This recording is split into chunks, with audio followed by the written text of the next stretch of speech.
chat area saying mic, please, and we will unmute you so that you can speak and share. And you can also put any text in the chat area, any questions or comments, and we'll try to address all of them. Our guide today, again, is Trevor E.S. Smith. He's a behavior modification coach with the Success with People Academy, which is recognized by the Society for Human Resource Management, SHRM, to offer professional development credits for the SHRM CP or SHRM SCP certifications. Trevor is a Caribbean partner for the International Extended DISC Network and has been providing professional development and consulting services internationally for many years. He has created developmental programs that are accredited by the world's largest human resource association, which is SHRM, and by the International Coach Federation. The Certified Behavioral Coach program consistently receives rave reviews, and registration for the next cohort is now open. And it is in the context of the 3D Leader, Leading Difficult People, SHRM accredited certification that he will share with us today. The 3D Leader is the first internationally accredited certification that deals specifically with leading difficult people. It offers 16 professional development credits from SHRM and deals frontally with difficult people issues that have plagued leaders at all levels over the years. So Trevor, we invite you now to share with us the concept of discerning communication. Thank you, thank you, thank you. I'm so glad that you were able to spend time with me. Not that I'm a lonely person, but it's nice to have company. So, for the next 50 odd minutes, I will try to guide you through a different approach to communication. In essence, I want to introduce to you a new language, right? So this is a language class, linguistic class, the language of behaviors. But why should we bother? Why bother with this language of behaviors? Why should you invest in learning a new language at this point?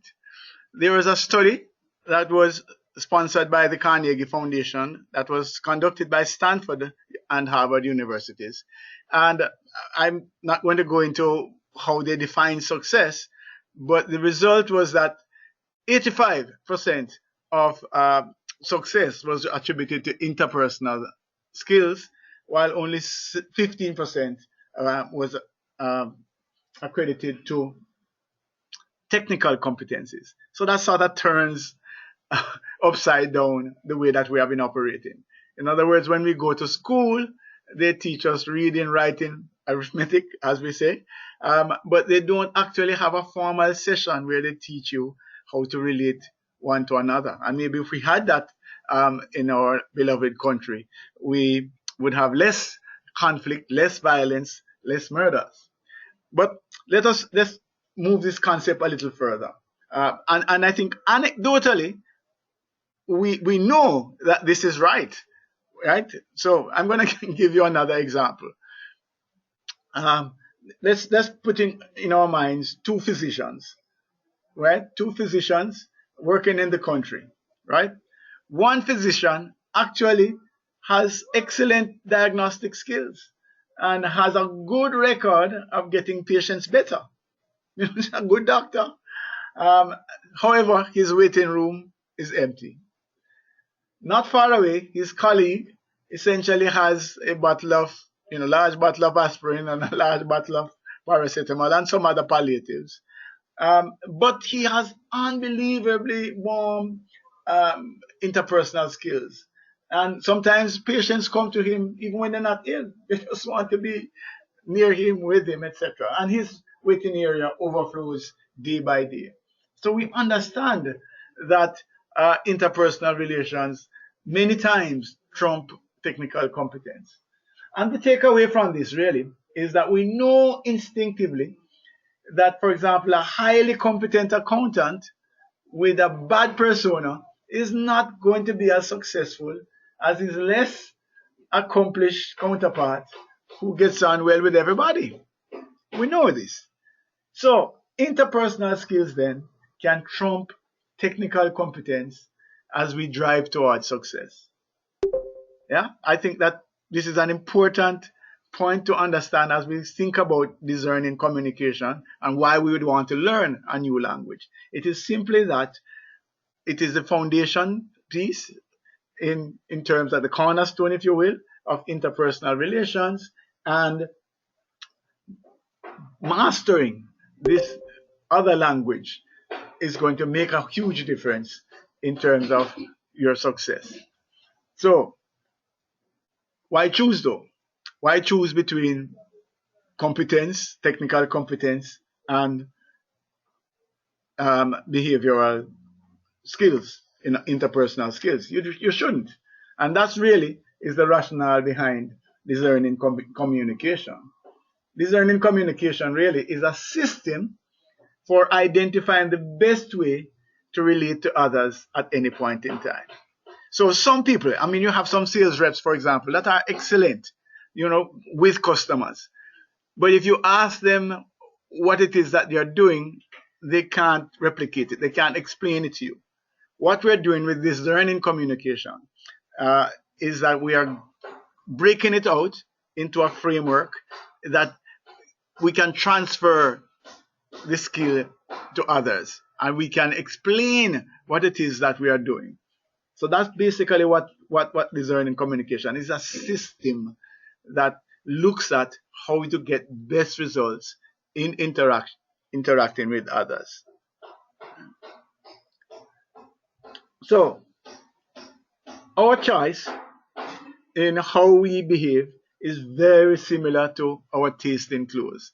I don't want to oversimplify the matter, but really the link between the two things are so close that it makes sense to use this analogy. So we have the option to change colors. Yes? Now, I happen to like blue, and in most instances you will see me in a blue shirt. But if you send to my office and say, give this message or this envelope to the blue shirt man, we might have a problem, because that day I might have on, I've been known to wear red and white and whatever else. So we can in fact change behaviors in a similar way. And I need to stop a little bit to make sure that we understand that there's a difference between behavior. We'll get into it in a little while. Behavior and your personality. Your personality is a lot more all-encompassing. It does include behavior. Behaviors really are actions that we can see. Like if you were to do a videotape, you could see somebody doing a particular thing, right? A composite of behaviors, culture, age, gender, all of those other factors go to make up your personality. So I'm not saying that you can just quickly, change your personality just like that. But you can, in fact, change your behavior quickly, just the same way that you change your clothes. So what it is then is that we have the option to change our colors in the same way that we can change our actions. But there tends to be a pattern. There tends to be a pattern of the kinds of colors that we prefer, the kinds of clothes designs that we wear. And similarly, we have a pattern with respect to our behaviors. So we have behavioral preferences. Now, identifying preferences has many benefits. And that really is the benefit of discerning communication. So I have used this example of buying clothes in gifts at Christmas in my nationally published weekly column, in Outlook. And it's easy to relate to it, and it is actually closely aligned to behavioral choices, as I mentioned. Right. So if you knew, with great clarity, the preferences, the style, the color, etc., for the persons that you are buying the gifts, the likelihood is that you would end up giving them more satisfaction when they get the gifts. You wouldn't, for example, find yourself in a situation where you buy for Joan a dress that she wouldn't be caught dead in. because you have some idea of what it is that she prefers. And that's really, as I say, the cornerstone of this discerning communication. What it does is that it stops us from communicating with persons in a manner that is similar to getting clues that you would never be caught in. So that's the idea. If we can discern how the person wants to be related to, how the person wants to be engaged, we can avoid making huge errors in how they respond to us. Yes? So in the same way that your Christmas shopping can be more successful if you understand what it is that the persons who you are buying the gifts for want, then you could also be a lot more engaging in your interpersonal relations if you are able to identify the taste, the preferences of those with which you interact. So the big question, of course, it would be, but what about strangers? What about I'm meeting somebody for the first time? Good question. The key then is really not to look at the individual. I'm jumping ahead of myself here, but to look at behaviors. If we learn to identify colors then, or behaviors, then we are well set to be able to engage even someone for the very first time. Or if someone is changing their mood, we can actually move along and know how best to relate to them. So that's one of the key differences that we will learn as we go through this learning communication. It allows us to differentiate among different individuals, right? And how they want to be engaged. So we wouldn't find ourselves in this situation where we're actually speaking a different language. It's as if I'm speaking Russian and you're speaking Chinese, and we're just not making that connect. Yeah. So what the behavioral language allows us to do is to access this universal tongue that allows us to communicate easily with different styles. So we know if John likes red, that we give him red, and the equivalent would be in the language. So we would actually not speak to him in blue or green. We would speak to him in red. Yes? I hope this is going somewhere for you, and that I'm not going too fast. But the basic foundation is that there, there are preferences. We have these preferences, and we are more comfortable when our preferences are being met. And then the key now is for those who are engaging with us to be able to pick up what our preferences are. Yes?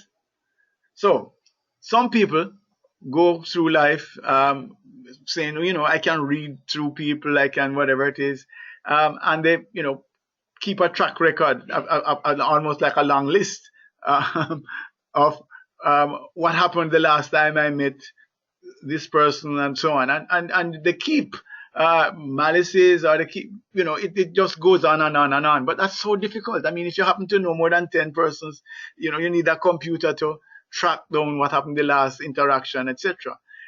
We're suggesting that move away from that and look at behaviors. And once you understand that there is a body of behaviors, we're going to get there in a minute, and you can identify what behavior is taking place and how best to respond to that behavior or to deal with it, then life is easier. So you could meet somebody for the very first time and pick up how they want to be treated and respond appropriately, right?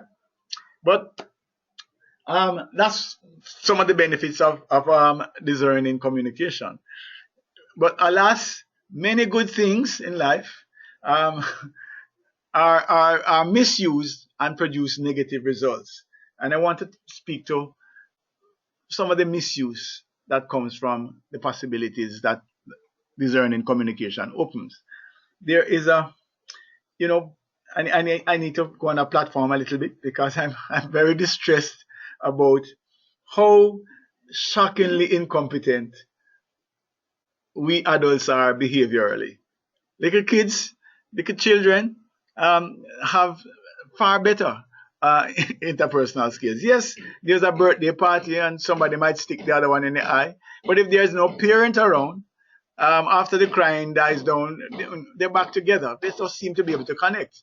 You go to an airport, and strangers are there, and there's a whole lot of um, people in the room, and the parents have to be, having them on a leash because the children want to go and connect with others, networking.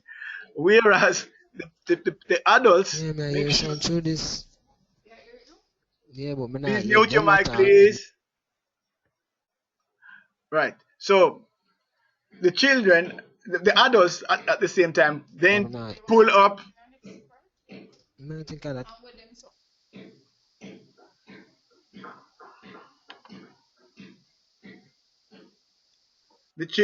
I'm sorry about this interruption. The adults find a book or something to make it clear to everybody in the room that they are in no mood to meet anybody new. They do not want any interruption. So there's a big difference. I don't want to get further into that, but I have a complete um, set of stories to indicate the difference between the transition. There's a theory that I have, I hope I get a Nobel Prize for it, that suggests that above a certain height, the air people breathe is different, right? So that is why children get along so well. But once you pass this height, you seem to breathe something else, and uh, we have problems. Let me just sneak in one little one. Okay, so Trevor, me troublemaker. I it's summer, and I think that I have made a boomerang. Yes, and I have two siblings around me. So I threw my boomerang. I should really have thrown it away from my mother's nice glass window, but I'm confident that my boomerang will come back to me. Unfortunately, it took a little longer to come back than it should, and the window is broken. So we are in trouble. But it's summer, it's hot, and we want some ice cream. And I think everybody here would know that I am not the one that would go to ask for ice cream, but I would send the smallest one. Mommy, ice cream, ice cream. Okay. Now, I also remember that I should have put my socks and my dirty things in the clothes bin, and I jump around and make sure that all of that takes place before the appeal to mommy takes place. Good. On the other side now, above the table height, where the air is different, we are in a unionized environment. Okay, and we want ice cream, which is the equivalent, let us say, a raise of pay. So normally, the person who goes to ask for the raise of pay would be the union delegate, and in many instances, the union delegate, I know nowadays the relationships are a lot better, but there was a time when the union delegate would have been the person who would have broken the glass, right? So that's the person that we sent to negotiate. When the negotiation gets tight, people start to go slow, put on a ugly face. We have had instances of slashed tires, those kinds of things. So we can see the difference in the approach. The kids make sure that the most amenable person makes the appeal. They make sure that they do all that is supposed to be required to put mommy in a good mood. The adults breathe in the other ear, decide, no, we're going to confront, we're going to, block road, and so on. And it just shows you the difference in thinking in terms of interpersonal relations. And we know the result as well. So after the company, is locked down for a while in a strike or whatever it is, they agree to a fraction of what was being demanded. While with the kids, mommy is surely not going to give just the little one. She's going to give me as well. And she's going to say, would you like some cake as well? Would you like some more? Completely different. But anyway, that's another story. The point is this, that somehow adults have messed up this matter of interpersonal relations and just don't seem to be able to get it right as kids could. So, moving ahead, right? One of the problems, though, why we have this, the negative results as adults, is that we have this ingrained need, this wrong-headed need, for example, to put labels on persons. Put labels on persons. For example, one of the things that we do is that we drill into our children that first impressions are lasting.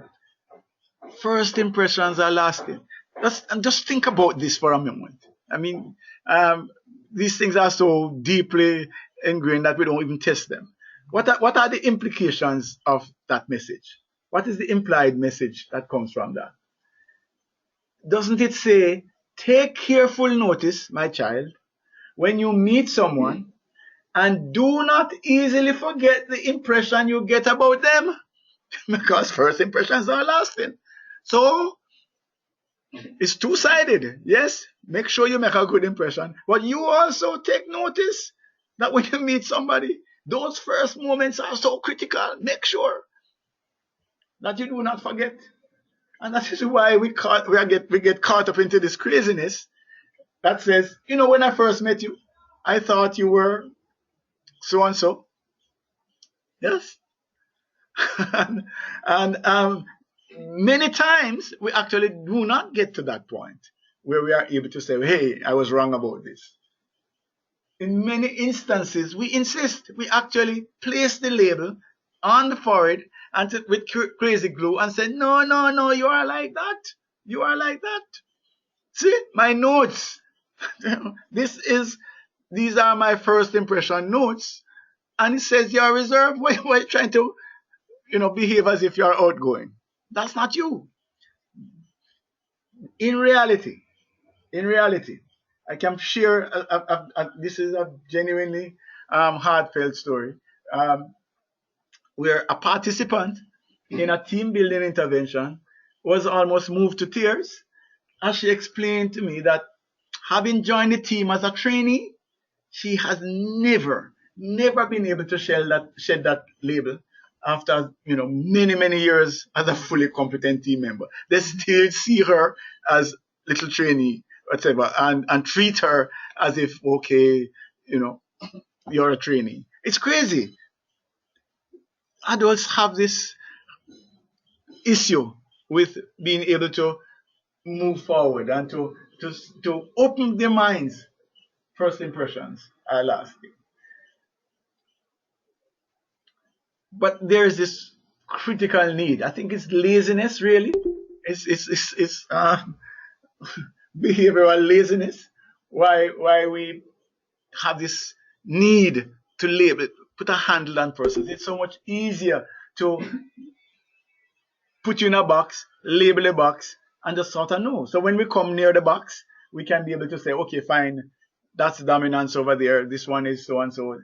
It's easy if we put a label, and that's why we fall into the trap of wanting to label people. And that faulty theory, that wrong-headed need, is actually at the root of so much of our interpersonal disconnect. Now, in some of our workshops, as we do coaching, I actually share a fanciful story, but it does highlight the folly of our love for labeling. So here it goes.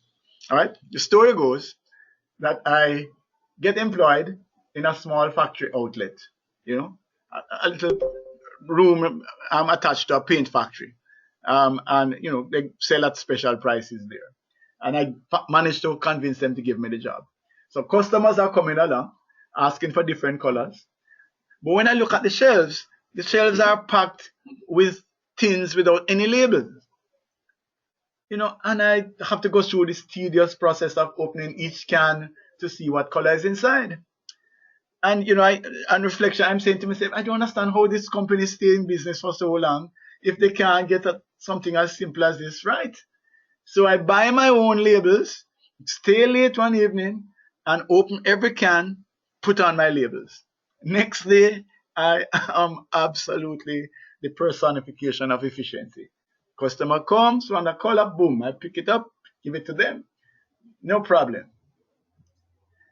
However, my career ambitions started to unravel when a couple of days down the road, angry customers started returning the paint. Cutting the long story short, what was in the tin was not what they ordered. Management then comes and wondering what's going on down here. And the bottom line is that they didn't label the tins because the paint was volatile. And you could only know what color it is if you open the tin. Wow. Shock. Amazed. I'm out. But the lesson from this fanciful story is that human behavior is like the paint. It's subject to change, it's volatile. You only know what is on show when the behavior comes out. When the behavior is displayed, you cannot predict exactly what's going to happen. Life of the party, might be splashed by a crazy driver coming into office, and it's not life of the party at that moment. So one of the things that we have to look at then is that we have to move past trying to keep records and to see where how somebody has behaved and what they are like, and open ourselves to the possibility that they could in fact be displaying a different behavior. So if I go back to my clothing example, if Mary is never out of either beige, or very sky blue, I shouldn't be panicking that I bought that kind of thing when I see her one day, in a shocking red outfit with canary yellow trimmings. It's just, that sometimes people migrate from their comfort zone outside. But we should always open our minds to the possibility that any behavior can come from any person. And so this brings us to perhaps the most important principle that underpins effective interpersonal relations. And I want everybody to sort of stop whatever you're doing now. This is an important learning moment. Learn to separate the behavior from the person.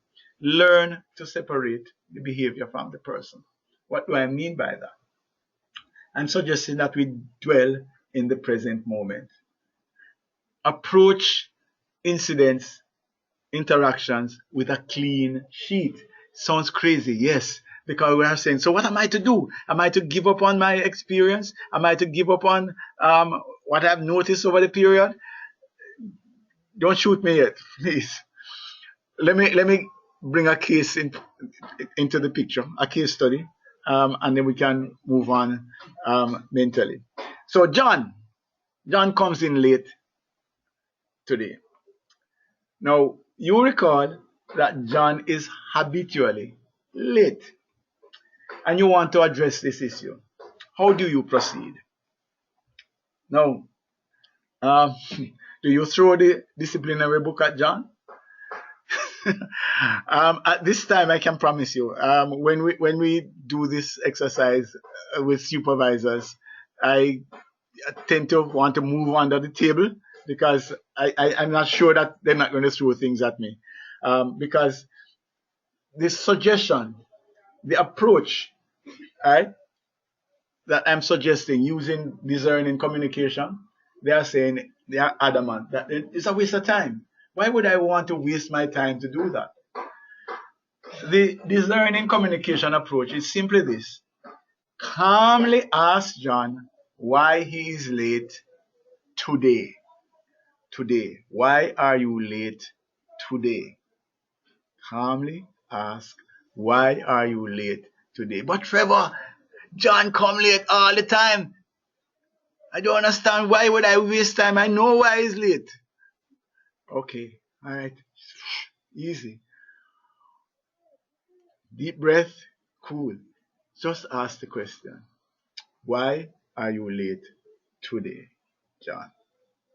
Now, what if it turns out that today, not worried about the history, today, John had a genuine emergency and really needs consoling instead of a chewing out? What about it? Something happened. Maybe family member, is on life support at the hospital now, but he still turned up because he doesn't want to lose the job. And instead of, you know, commiserating, you are there badgering. What if? What if? So you're saying, no, that is not the likely case. John just, okay, but do you have to, what do you have to lose? You lose a few seconds by asking the question. Yes?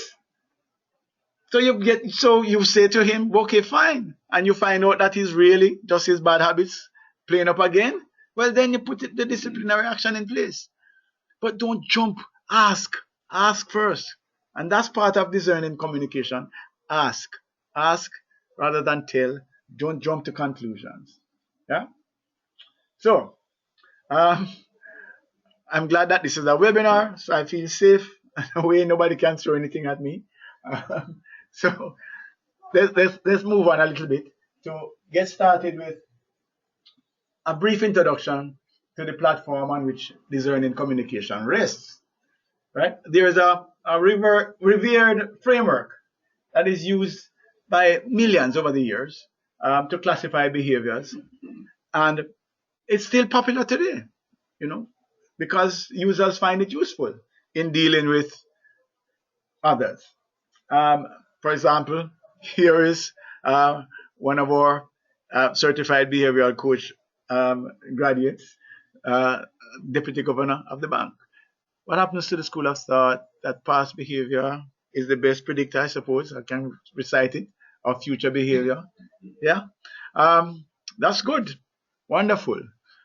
But it is the best predictor, but it is not a guarantee that that behavior is going to take place. So I think we need to separate the two ideas, the two things. So one of them is that if I'm making a selection, if I'm making choices as to the kind of person that is going to be a best fit, for example, going forward, yes, I'm going to actually look at their track record. However, if that person comes on board and is working with me, yes, there is the record there, but not every interaction with them I'm going to be going there assuming that they are going to behave exactly as they have behaved in the past. Not every encounter needs to follow the exact script. That's basically what we are saying. We are saying as you go through interactions, start with a clean sheet and respond to what is taking place on the other side. Right. So this is the DISC framework that we want to introduce to you. It describes behavior, and it's a non-confusing way to understand and to use it effectively. Is to really think in terms of tools. I like to call them toolkits. What Jung came up with is that they are saying if you look at human beings and how we cope with life, you can actually classify our responses into 4 different groups. Now, these are not people, please. And that's one of the big misuses of this concept, is that people are saying, oh, you are you are this, you are that. That's not the idea. The idea is, and maybe if you introduce the word using into it, in other words, you are using D style, no, dominance, or you are using this, speaks to maybe a temporary moment, as against labeling persons. all this is really, all the framework is really a simply a four approaches to navigating life. And the four approaches are dominance, inducement, steadiness, and conscientiousness. Dominance, inducement, steadiness, and conscientiousness. So let's take a look at this behavioral style compass. This gives you some insight into what we're talking about. All right. So the four quadrants, as you could see, would be the red, yellow, green, and blue. Right. So where outgoing meets task, there is more, where people, the behavior is more direct, that's dominance. Where outgoing meets people, that's inducement or influence, and that's also manifested as being more open. Where people meets reserved, that's steadiness, supportiveness, milk of human kindness flows there, and the communication tends to be more indirect. Where reserved meets task, that's conscientiousness. Some people call it compliance now, but it's more than compliance. And there's more caution in the communication. So, just to give you a quick insight, then, is that if we understand these as tools, these are, if you want to call them communication strategies, these are philosophies. If we get to understand the underpinning philosophy, when somebody uses one of these tools, gets into one of those domains, we are better able to communicate and to understand them. Yes? So that's basically what the approach is about. Right? And it also helps us to do some kind of an introspection as to what is our preferred style. How do we believe that we can best achieve success? So that's sort of how we use this as a platform to drive discerning communication, because that's the disc of the discernment, as you will have picked up by now. And in effect, it serves as a language of behaviors that allows you to speak to each person in their favorite behavioral tone.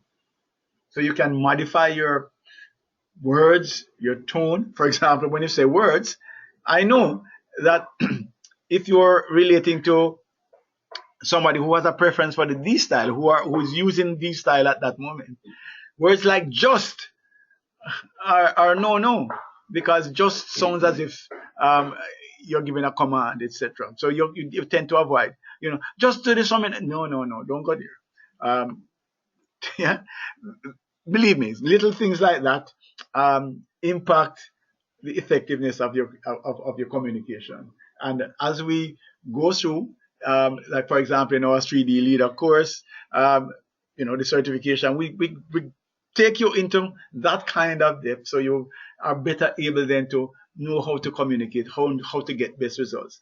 One of the skills, for example, that supervisors need is how do they give instructions. In our beloved country, once you get to the supervisory level, for example, in a manufacturing that kind of environment, the concept seems to be that you need to shout, do that, whatever. But that doesn't really work with an individual who has a preference for this style, because that's a headbutting. That's basically when you shout at me and get you put up your dukes. It's a fight. Sometimes literally. So we need to understand that we can modify our words, our tone, and our body language to create just the right vibes. It's a skill that can be taught, can be developed relatively easily, right? And we actually coach you how to master this language of behaviors. So what would be one of the first things to do? One of the first things to do would be to be able to look at the descriptors.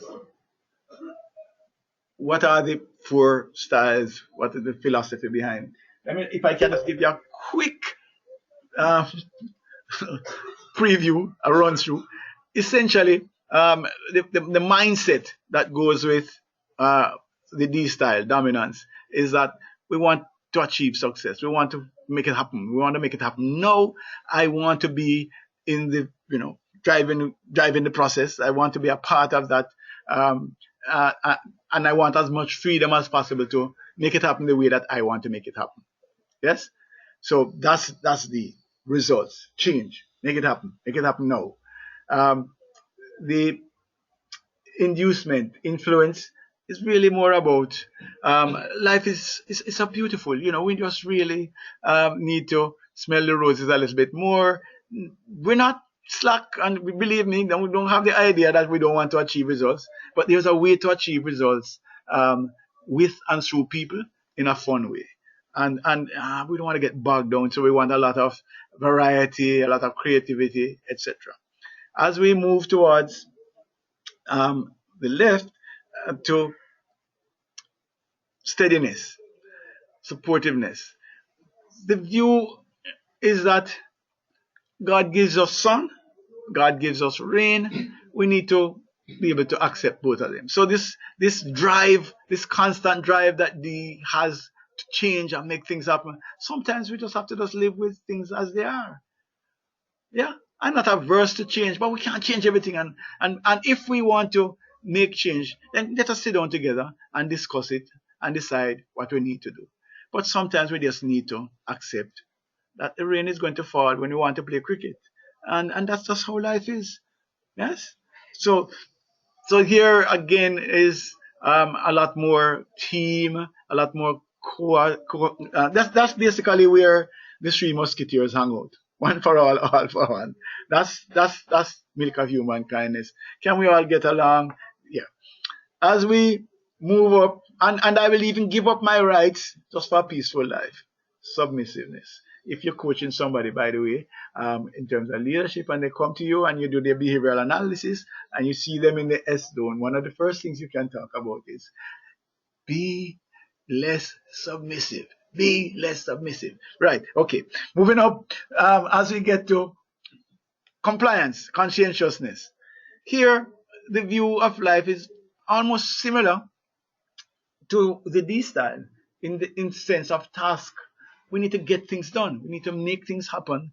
The difference is the approach. We want to spend a lot more time planning, have structure, put in place all of the follow up, holding people accountable, etc. So the C style tends to be a lot more um, reporting as against action, planning as against jumping off by myself. So that basically gives you some idea. Now, in terms of deliverables, if you're looking at an organization and what you want to get out of it, for example, from a recruiting point of view, you want to have, by the way, this is a team map. This is the extended this team map. The little purple dots that you see there, those are actually team members. And if we looked at a team like this, we would realize that it would have challenges if results were important. If it were in a highly competitive area, this team would be lopsided. It would probably do better. I would feel a little bit more comfortable if this was the place that I was going to do my HIV testing, so that sort of thing. So you can actually look at teams and see if they are a good fit for the environment that they are in. And similarly, when you're recruiting, you would want to look at persons to see, well, okay, are they a good fit? But please, beg you, this should not be the sole basis of actually hiring or not hiring somebody. The decision making should involve more than just their behavioral analysis. But it is useful and it does help that when the persons come on board, you can actually use their behavioral analysis as a sort of coaching manual so they understand where we are and what gaps are there. So those are some of the value that comes from being able to use this platform in terms of communication. And by the way, when we put up a team map, because there's another one now that doesn't just have the bullet, the dots, but actually has names. It is amazing As a coach, a team building coach, I could actually stop and go home then, because the people them start, oh, that's why I can't get along with John. That's why, and why are we giving Mary this task to do, when obviously that's not an area that she's comfortable doing. Those are some of the things that come. The map actually pulls up, but it helps you with the communication. So then you are able to get to a point. Um, right. Okay. Sorry. Um, One of the things that you want to do then is to communicate, to say it is not that John is such a terrible person, it's just that you're speaking a different language. And if we use this common language now, we are able to get to a point where we are able to better communicate. The team can be more cohesive. And, we know what roles are not as comfortable for some people, and what roles we have to step out of our comfort zone to perform. That's sort of where it is. All right. One of the things that I would strongly urge is that we avoid relying on using this as a label. I remember doing this with a set of professionals, very very difficult set of people to deal with. High level consultants. First of all, wanted to cut the time down. Yeah, we're clever. We can do this in a short time. And I had to actually go back, because what they were saying is, oh, I can't be bothered with them. There are only C's over there, and all that. Those D's are, and they were just using the labels. Misuse of the thing altogether. That's crazy. All right. So again, I'm suggesting that if you put he's using S rather than he's S, helps us to get to the point where we understand that, okay, this person is now speaking in Chinese. Let me move from English and speak to them in Chinese, because they'll be more comfortable. So if he's using S, it alerts me to speak S to him.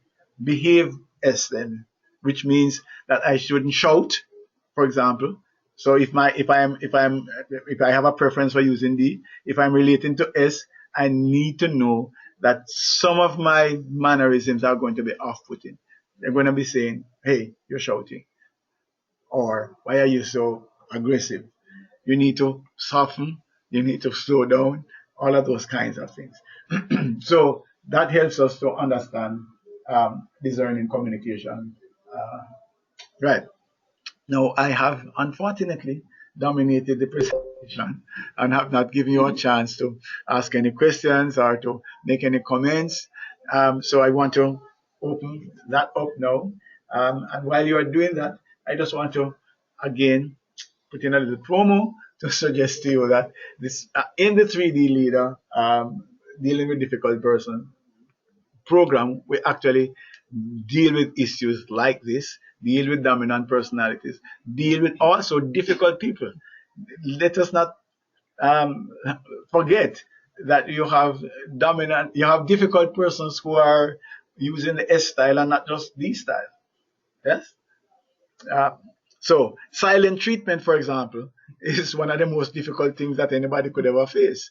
How do you deal with somebody who's giving you the silent treatment? So don't think that difficult people is only going to be related to dominance. There's a slew. We did some survey, got some feedback from people, and it's amazing. Uh, the range of difficult um, people experiences that people have, and so we address those. And it's not just now relating to it. You know, this program actually is talking about leading. So when you have a team that's comprised of these persons with these difficult behaviors, how do you pull them together? How do you get them together?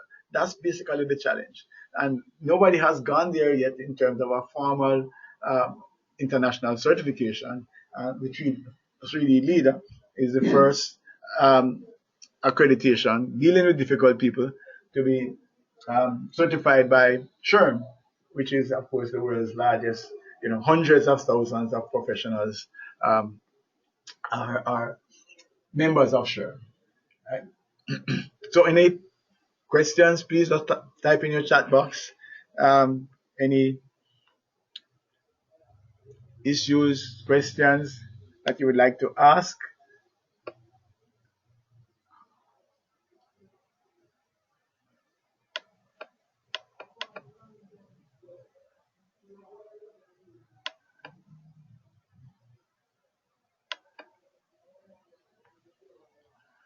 Okay. Someone did one of the behavioral analyses and got a response that um, they were using two. They had a preference for using two of the styles. That happens. That happens. We have um, persons who have a preference for three of the styles in in different orders. Um, and that's one of the advantages of using the extended disk approach, in that it actually drills down. It's not just as simple put you in this box, etc. It actually looks at um, the idea that persons could actually have a mix of tools that they want to use. So, someone who is heavily task oriented might want to achieve results, but also want to achieve results within structured frameworks, or believe that putting structured frameworks is actually going to move the process um, more quickly forward, etc. So that's highly possible. Surprisingly, we have even had opposites where the person, like a CI um, behavioral profile, right? Where they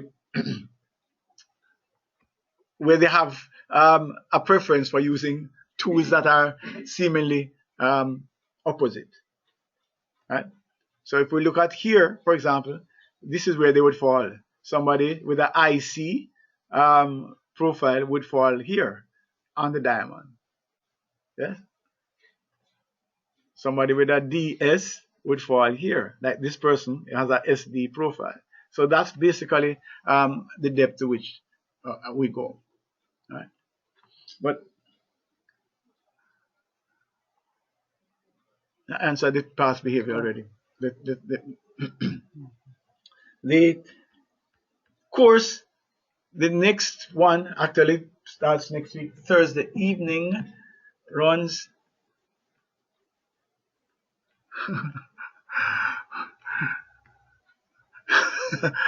When some week I bring up bucket of ice for you, soak your head in.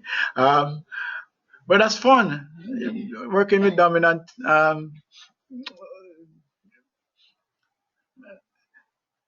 for people, it's engaging. At least you're not bored. When you go to the meetings, they are exciting. They're not bored.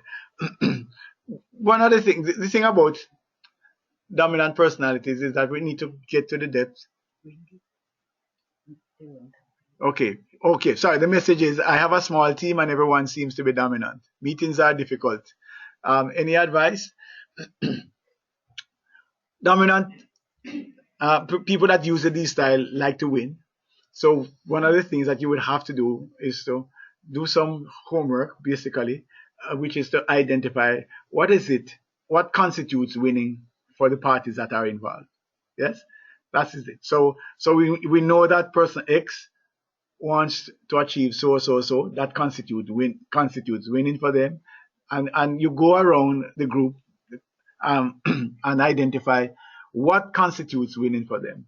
And as much as it's humanly possible, you try to position yourself uh, to be able to at least seemingly support their winning. You don't have to actually be able to deliver upfront, but at least give them the sense that you understand what it is that they want to achieve and that you're doing your best to support them. Now, the problem, of course, is that person A might have a winning need that is totally opposite to person B. How do you facilitate both without, how do you facilitate one without frustrating the other? And that's basically a delicate balance where you sort of have to walk within the raindrops. It's not easy, as you say, but the key would be to never lose sight of what is really on their agenda and where they want to go. And if you can support them in any way, then you're an ally. and an ally is usually protected.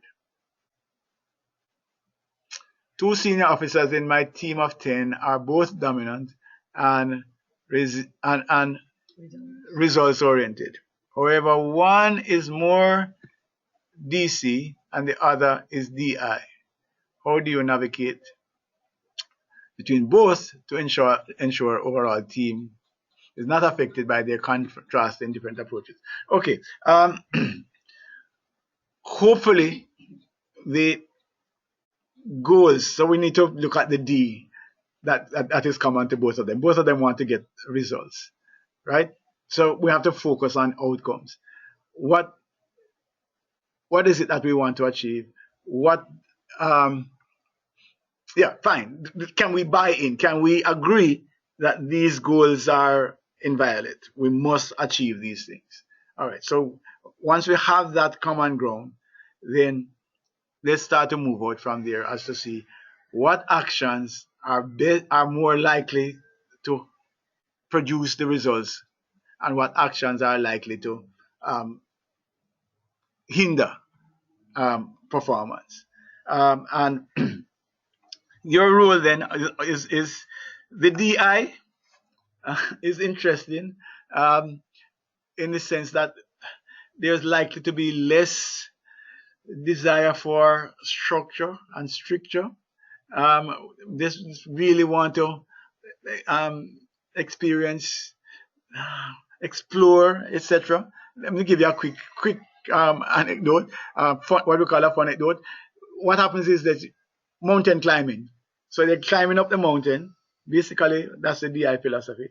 And they are somewhere up the mountain and they look up and the terrain seems to be pretty similar to what they have covered already. And they're saying, okay, I think we can get to the peak, but look, there seems to be a more challenging mountain over here. Let's go and climb that one. And that's part of what happens with DI is that boredom might set in a little bit, and once we've shown that we can do it and we can achieve it, let's move to another challenge. That's a potential danger. Whereas DC is going to be no. This was a plan that we had. It's in the budget.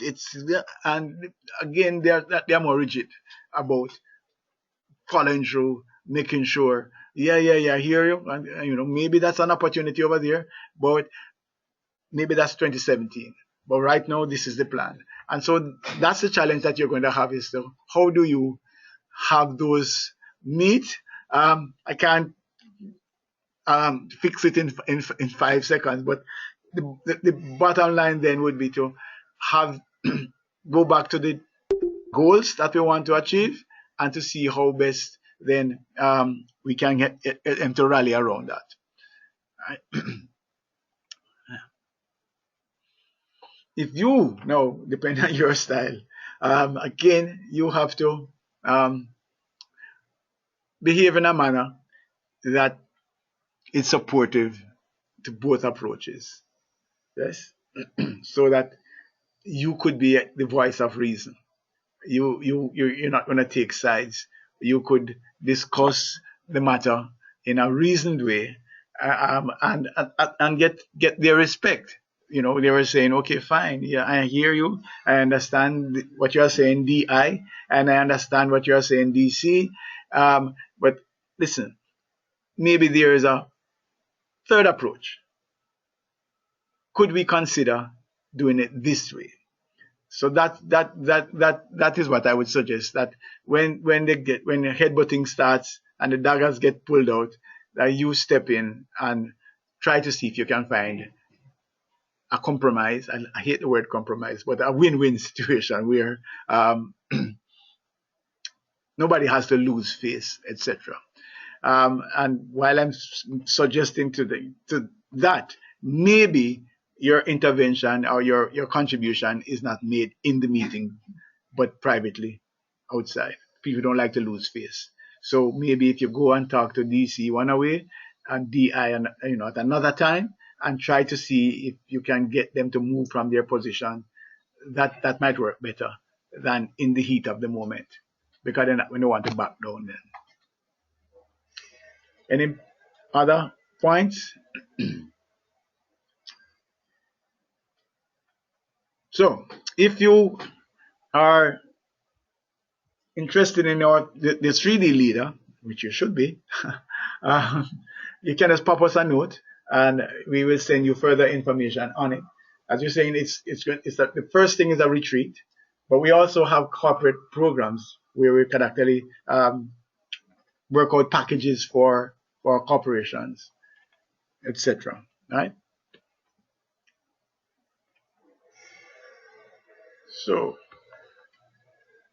just as a recap, one of the things that we want to look at is that people are complex, and it's not possible really to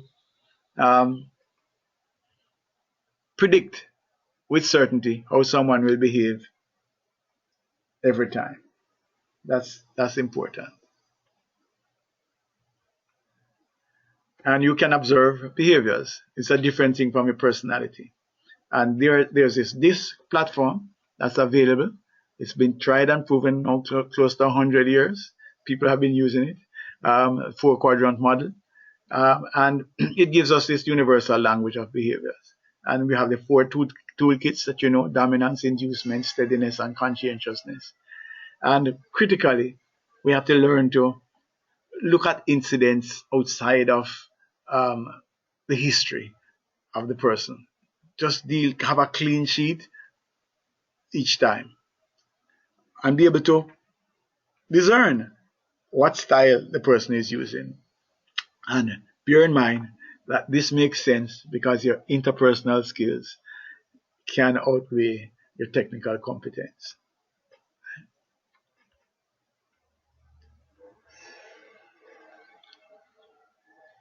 So tomorrow we have our last lap in this webinar series, and we're going to look at how to apply a different perspective on difficult people.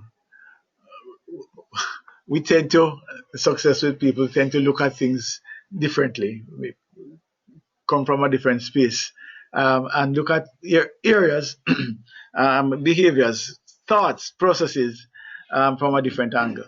And we want to look at this whole thing of difficult people from a different perspective, which will help to reduce some of the frustration that we all go through when we have, these hair-pulling moments with people. So we want to look at that. In the meantime, if I think we might still have space, because some of the people who have signed up for these webinars don't actually turn up. So if you have a colleague, please ask them to send information in, and we will send them their unique link. So that's going to be it today. Thank you for your time. Look forward to seeing you next week, Thursday, in our certification program.